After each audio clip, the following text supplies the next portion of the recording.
All right, so complex numbers are going to be numbers that involve an I. Okay, so technically there's two terms that we're going to use, but we're not going to stress over them a whole lot. Imaginary numbers only have I's. They might have a coefficient, but they only have I's. Complex numbers have a rational part, like a whole number part, and an I as well added to it. So we'll see that in a minute. But it's not key that you know that. So for this, we've got, for example 1, we got the square root of 50. So this is just a review problem. If I want to break down the square root of 50, let's see, Connor, how could I break down 50? 25 and 2. Perfect. And so whenever I simplify that, Connor, what will I get? Very good. Okay. So this should, you guys have seen I's before, right? You have dealt with those before, so this shouldn't be brand new to you. The issue that we're going to run into is on example 2, because we have a negative under the square root. And square root means what number times itself gives me this value. So like what we're thinking of here, this means what number times itself equals negative 32. And the answer is there's not a real number that happens for, because there is no way I can take a number and multiply it by itself and get a negative number. If I take a negative number times a negative number, it's going to give me a positive. And obviously a positive times positive will give me a positive. So there is no real number that this works for. But what we find, and honestly, the level that you actually use this stuff at is beyond me. So they make us do this, and it does have application, but it's at a pretty high level that you run into it. But sometimes you run into negatives that end up under a square root, and you need to be able to deal with them. Actual application, they tell me stuff like this is involved in, like, I know that one of the applications that they told me about was something to do with, like, networks of cell phone towers or something, like the programming of that. That's way beyond me. Way beyond what I learned. I had a whole class in college on complex numbers, so I learned a lot about them. That class did a lot of information with complex numbers. It did not go into applications very much at all. You know, when you ask where am I going to use this, it's going to be at a pretty high level for that. But it helps us deal with negatives under the square root, because otherwise they give us problems and we're just like, oh, there's no answer to this, right? So they're not terrible to deal with, or at least at a basic level they're not terrible to deal with, because we are going to declare that the square root of negative 1 equals I. So someone long ago, that my history of mathematics is weak and I can't tell you who it was, decided that we were going to call the square root of negative 1 I, so that we didn't have to write square root of negative 1. So whenever we have something like square root of negative 32, we break it down into negative 1 times, in this case 32, we're going to use 16 and 2. So when I take the square root of negative 1, I can write it as an I. It'll be on the outside of the root. The square root of 16 is 4. Typically we put that in front of the I, and then the 2 would have to stay inside of the root. Pretty much anytime you have a negative, you're going to have an I on the outside here whenever you're dealing with that.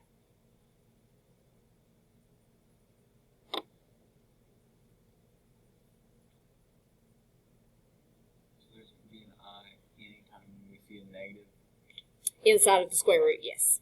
Yeah. So if you see a negative inside of a square root, you will have an I. If the negative's on the outside, it's not true. But if it's on the inside of the square root, you will have an I. Okay, so if we have something like square root of negative 98, and tomorrow's quiz will be calculator active, not Desmos, but calculator active there.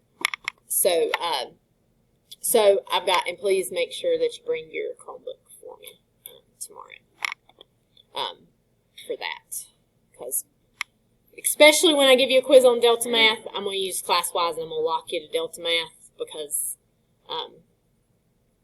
Delta Math doesn't have the nice, like, click-away feature that Canvas does. So I'll lock you guys to that screen. So you'll use your calculator instead of Desmos. All right, so 98, what could I break it into? 49 times 2. All right, so you'll have your calculator. When you get some of these bigger numbers, you'll be able to use that to figure out what you got. So the negative is going to be an I. The 49 will be 7. The 2, I cannot take the square root of, so it stays on the inside.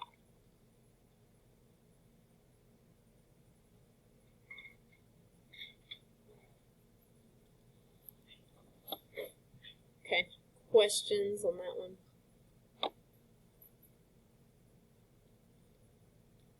All right, square root of negative 125 here.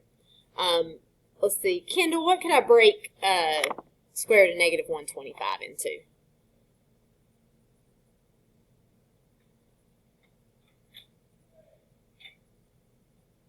You can use your calculator there. What do you think?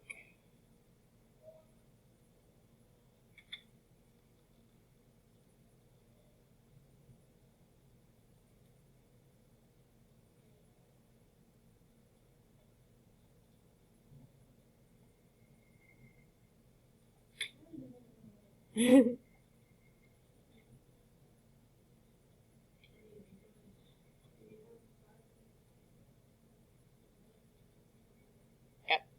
Yeah, 5 and 25 will work. You got the negative 1, the 5, and the 25. So the 1, negative 1 is I. The 5 has to stay underneath the root.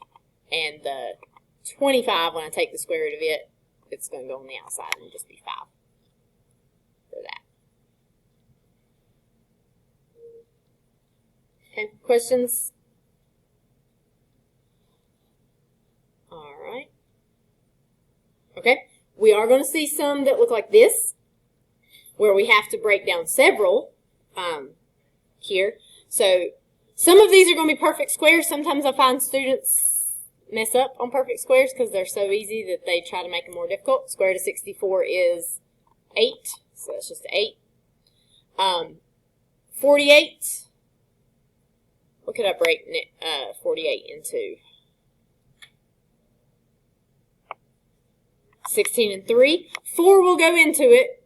You could do 4 and 12, but let me warn you, square root of 8 and square root of 12, don't leave these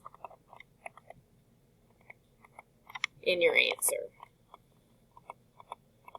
If you're getting 8 or 12, there is a bigger number that will work because 8 will break down into 4 times 2, 12 will break down into 4 times 3. So if you see square, and there's others that this would be the case for, like square root of 20 or something like that, but what I find is 8 and 12 are such small numbers, a lot of students don't recognize, they haven't broken it down far enough. So we're going to do 16 and 3 here. So we will get 4i square root of 3. Will it be positive or negative? It'll be plus. An I is not a negative, right? So whenever you pull it out, it doesn't change the sign of anything that's there. Square root of 25 is 5. And square root of negative 75, we could do 25 and 3. So that will be 5i square root of 3. Notice right here that they ask you to simplify the expression to a plus bi. Complex numbers, we give them with our whole number first, plus or minus, if you have a minus, the imaginary part second. I don't know if Delta Math counts off if you put the I part first or not, but it is standard form to have the I part last, so try to do that whenever you do these problems. 8 and 5 will give you 13. 4i root 3 and 5i root 3 is going to give you 9i root 3. Now, if one of those had not had a root 3 or an I, you wouldn't have been able to put them together. You would have to list them separately.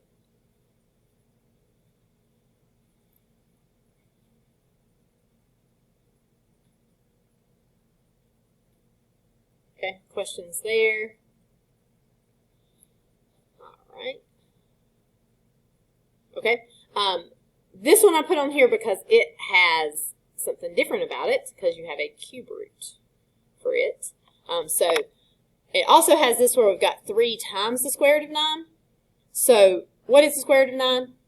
3. So this 3 that's already on the outside is going to be multiplied by the 3 that we get from the square root of 9. So whatever you pull something out of that root, in this case it's everything comes out of that root, right? It's going to be multiplied by whatever coefficient was there. What's the square root of 1? It is 1. Cube root of negative 27. That would mean 9 to the third. That would be way bigger, right? Okay, 3 to the third is going to be 3 times 3 times 3, which is 9 times 3, which is positive 27.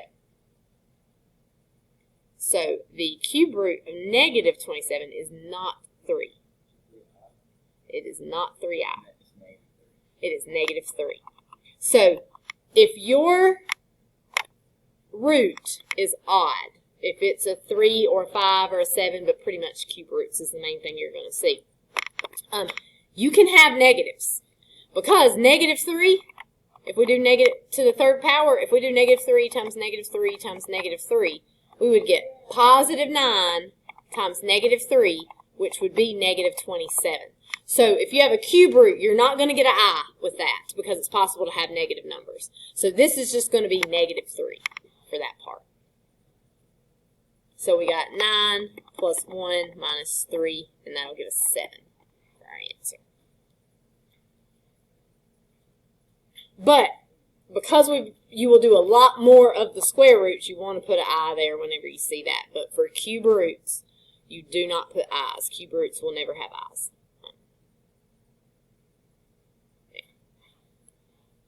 Same for 5th root, 7th root, any root that's odd. Okay, questions so far? All right. Next one, we've got negative 4, square root of 4 is 2, plus negative, or square root of negative 36.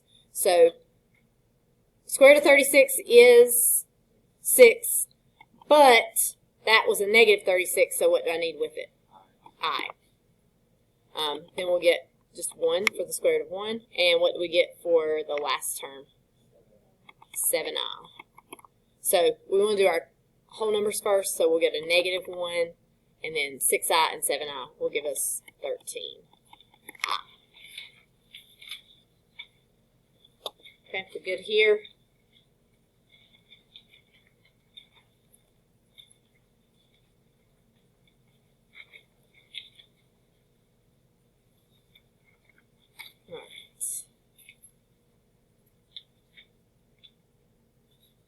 Okay, try those next couple on your own.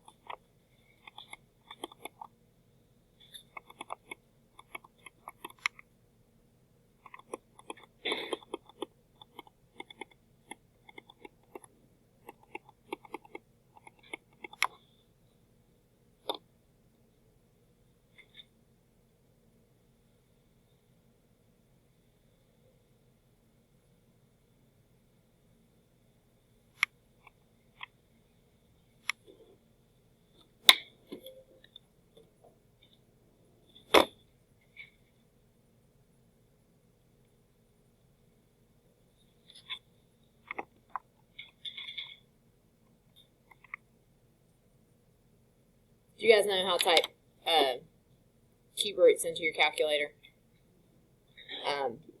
There are two ways to do it. Like I'm thinking of that 729, which is starting to get to be a pretty large number. My favorite way to do a cube root is just to do, it is 729, isn't it? Yeah, negative 729. Parentheses. Negative 729.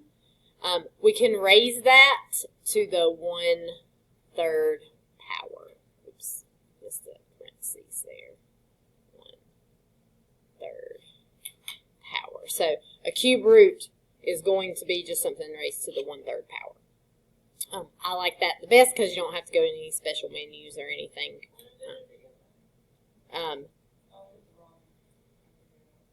Okay.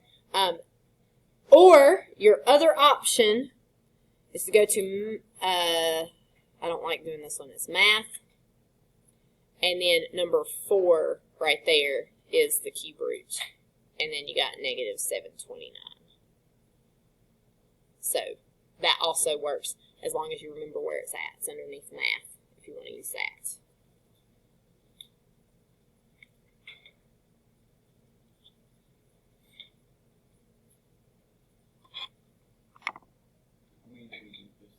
Just those two, and then we'll look at the multiplying. You can try the next one if you want. Just, we haven't done those yet.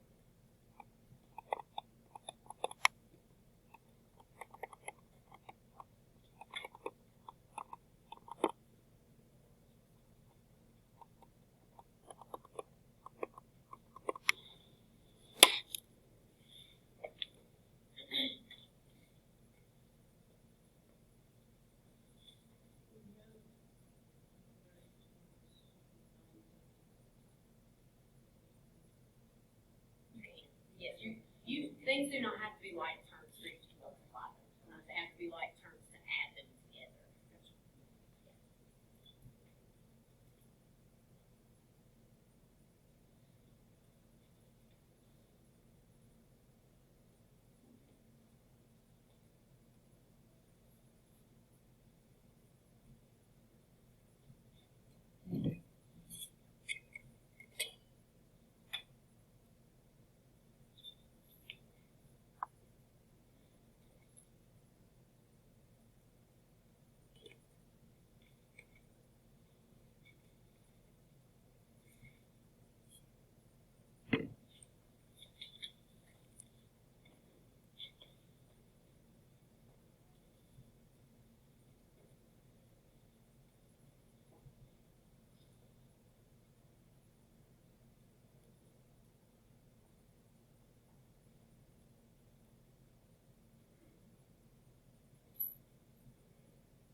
Alright, here is the first one that you guys did for me. You should get 11 plus 5i.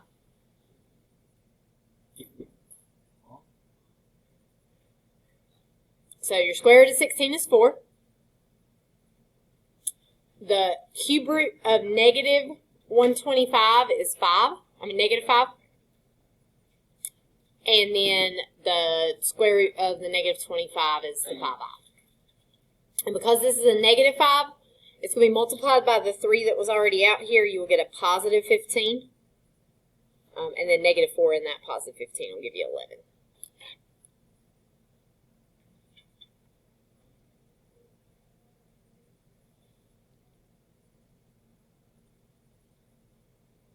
Okay, are we all right there?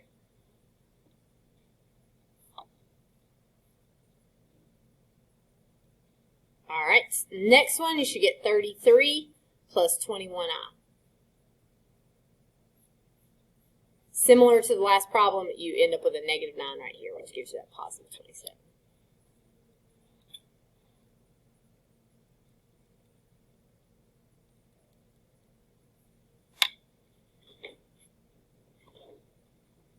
Okay, we good here?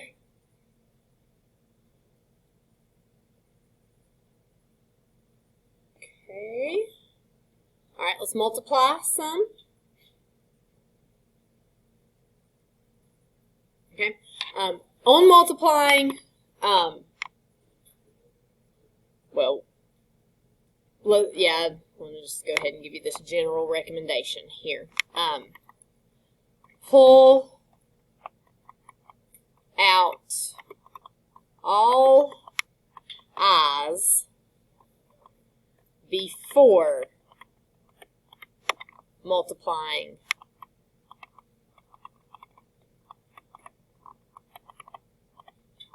together. If you do not do this, you will miss some problems. Not all, but some. Like you would be able to do this problem fine. I think the next problem we're going to do, you would miss it if you don't pull the i's out first. So you have your options on that.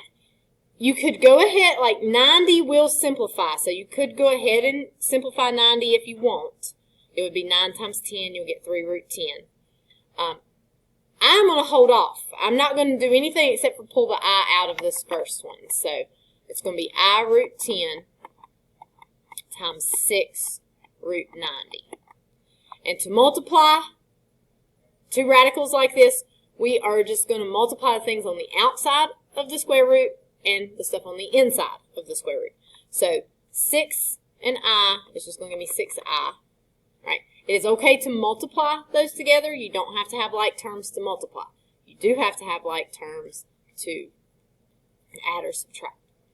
And then underneath the square root, I'm doing 10 times 90, which gives me 900. And then square root of 900 is 30, I believe. Yeah. So I would get 6I times 30, and since this is no longer under the square root, I can multiply this together and I would get 180I.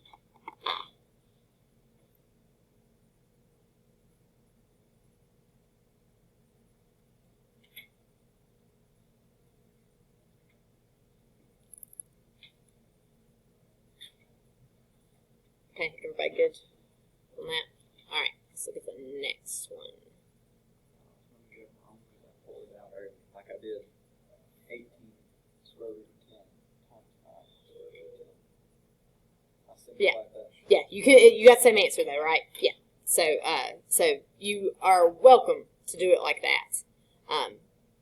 Either way, it's not even necessarily like an easier way. It's just a different way. So yeah. So yeah, it is. In that case, because I was kind of like looking ahead and seeing 900 was a perfect square, like I knew that in my head, I chose that way. But it sometimes is easier. Like on this one, let's do it the way that you did it. Now, I will warn you, you will miss this problem if you don't pull the i's out first.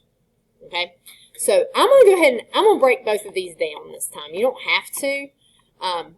But 84, what can I break that into? 16 doing that? No.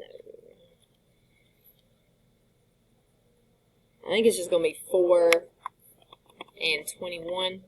So I'm going to have 8 times, I'll get a 2i, i's from the negative, and then I'll have square root of 21.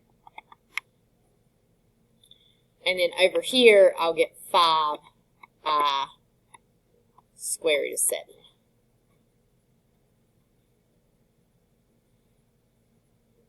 So 16i root 21 times 5i root 7. So I'm going to multiply the stuff on the outside of the square root together and the stuff on the inside of the square root together. 16 times 5 is going to give me 80. What is I times I? I squared. Alright, then I got to do 21 times 7 is going to give me 147.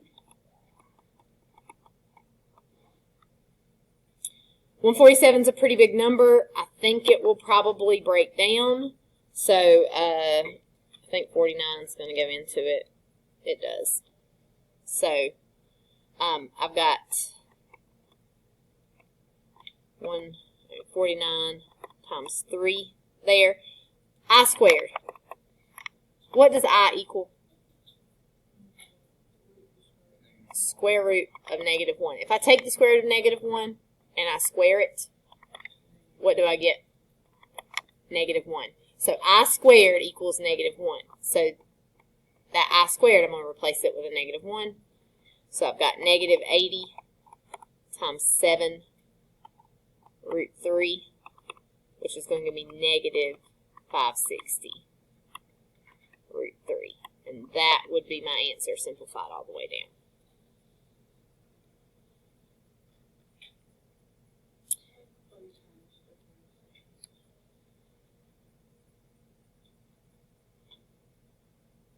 Okay, let me show you why you would miss this problem if you didn't pull the i's out first. If I go straight into multiplying here, I would get 40, and then negative 84 times negative 7 would give me 588. My negative went away there. So whenever you did this problem, like if you broke that down, besides the fact that 588 is a really big number and a little harder to break down than 147, I'm not going to get a negative anywhere for that. So you lose the I squared if you do it that way. So you want to pull i's out first before you multiply together.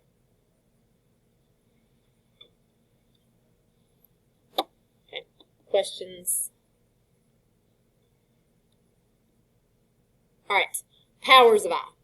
Okay, so we started into this just a tiny bit on the last problem. I, of course, equals the square root of negative 1. So we said I squared is going to be the square root of negative 1 squared, which equals just negative 1. So if I do I to the third power, I to the third power, it's the same as I squared times I to the first power. And what did we just say I squared is equal to? Negative 1. So that's negative 1 times I. So I get negative I.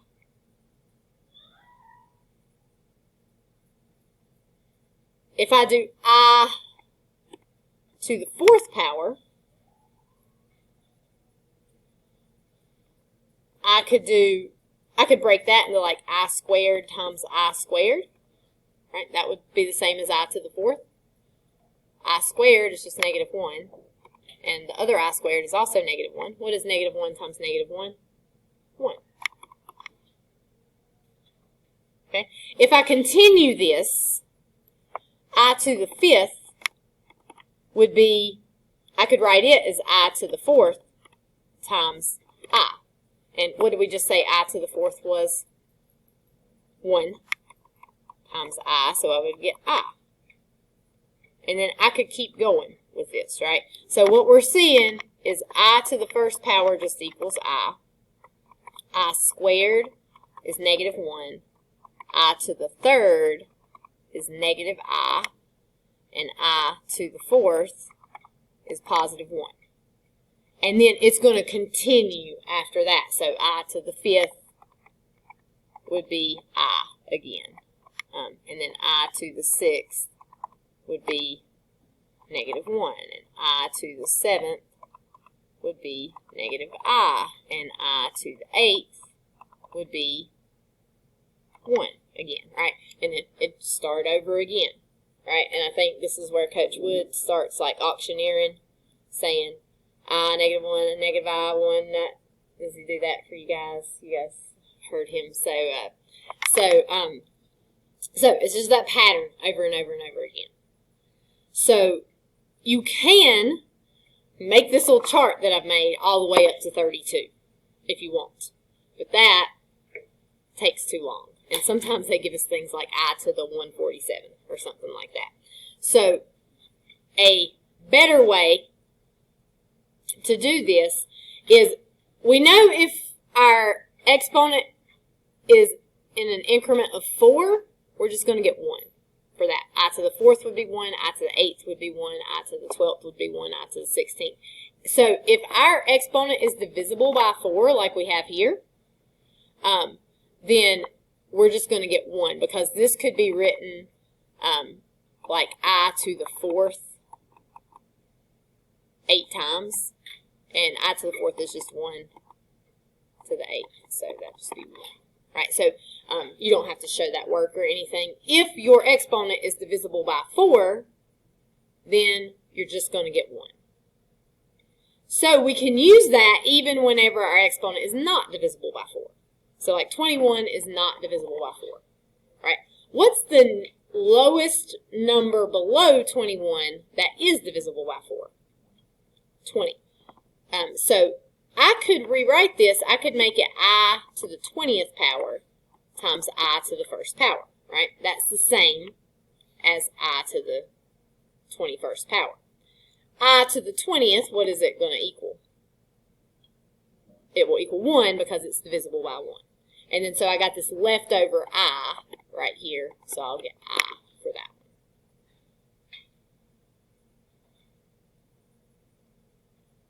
58, if I divide it by 4, I get 14.5. So it is not divisible by 4. What's the next number below 58 that is divisible by 4? 56. 52 is divisible, but is not the next closest. So I to the 56th would be divisible by 4. Then you would have 2 extra i's left over, right? So this part right here would just be 1, and you got I squared. What is I squared? Negative 1 for that. Another way to think about it is to like think of your remainder. Like whenever you do 58 divided by 4, you're going to get 14.5. If you're getting a 0.5, that's the I squared. You got like, you're going past, it goes in like in quarters, right? You got 1 quarter, 2 quarters, 3 quarters, 4. So if you have a 0.5, you're going to get negative 1. If you have a point, so like up here for 21 divided by 4, we got 5.25. If you have 0.25, you're going to have an extra I to the 1st power, so you just get I. If you had something where you get 0.75, that's going to be your I to the 3rd power, which is going to be negative I for that. Also, if you're not sure about this, you need to guess I, negative 1, negative I, or 1. It's not going to be anything else other than that for these just straight I problems like this. Okay, questions on that? All right, so some of them are going to be a little more complicated than just this. Ignore the fact that my numbering of examples is really terrible because I've like pieced 2 sets of notes together for this. So if I've got I to the 29th, I to the 27th, I to the 30th, what do I do with those exponents so that I can just combine them all together? Add them. So if I add all those together, I got 29 plus 27 plus 30 is going to be 86, I believe. So I want to check and see if 86 is divisible by 4. It is not. I get 21.5, which you can, if you're getting a 0.5, that means you got like that extra I squared. So it's going to be I to the 84th, which is divisible by 4, times the I squared. 84 is just 1. I squared is negative 1. There.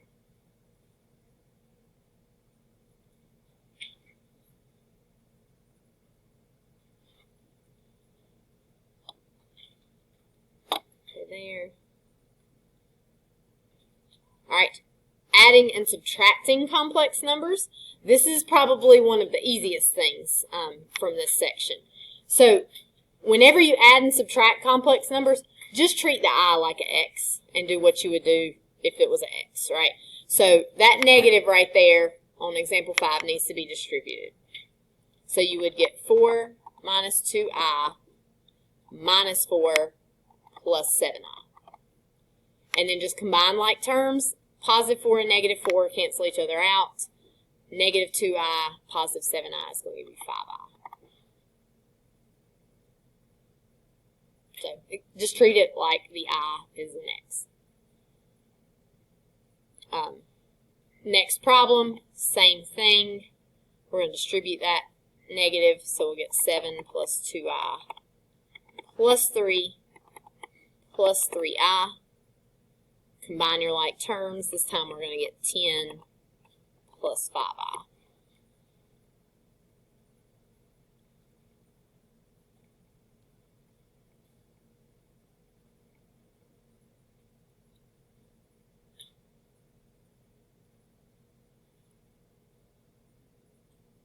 Okay, here. All right. There's a lot of types of problems for this. Multiplying complex numbers. Again, you mostly want to treat the I just like it's an X, with the exception of remembering that I squared equals negative 1. Okay? So we're going to start off this problem just like I is an X. So we distribute here. Negative 11 times 2 is negative 22. Negative 11 times 6i is negative 66i. Negative 7i times 2 is going to give me negative 14i. And negative 7i times 6i is going to give me negative 42i squared.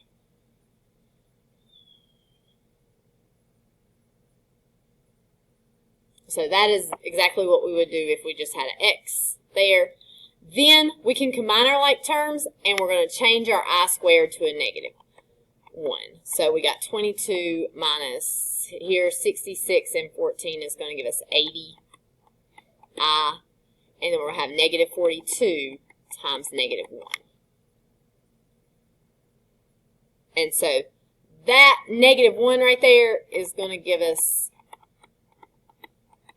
a positive 42, and you're welcome to do part of this in your head. You don't have to write every step necessarily there.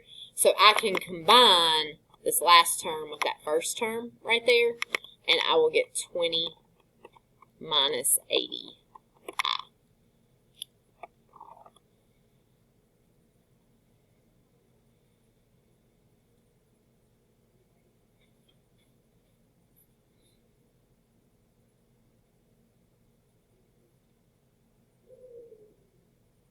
Okay, questions? If you want to do those a little bit faster, you can do a little bit more in your head. So 10 times negative 8 is negative 80.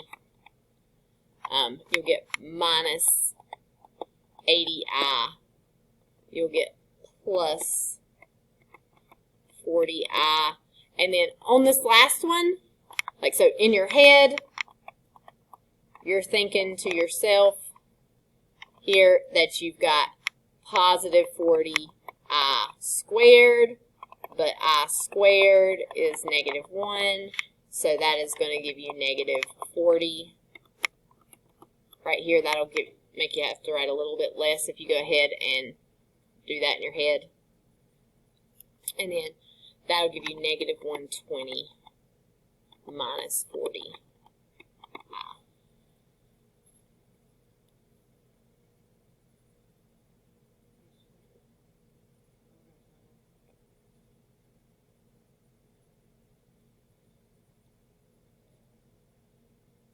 If you like using the box to multiply things together, you can always use the box the same for this.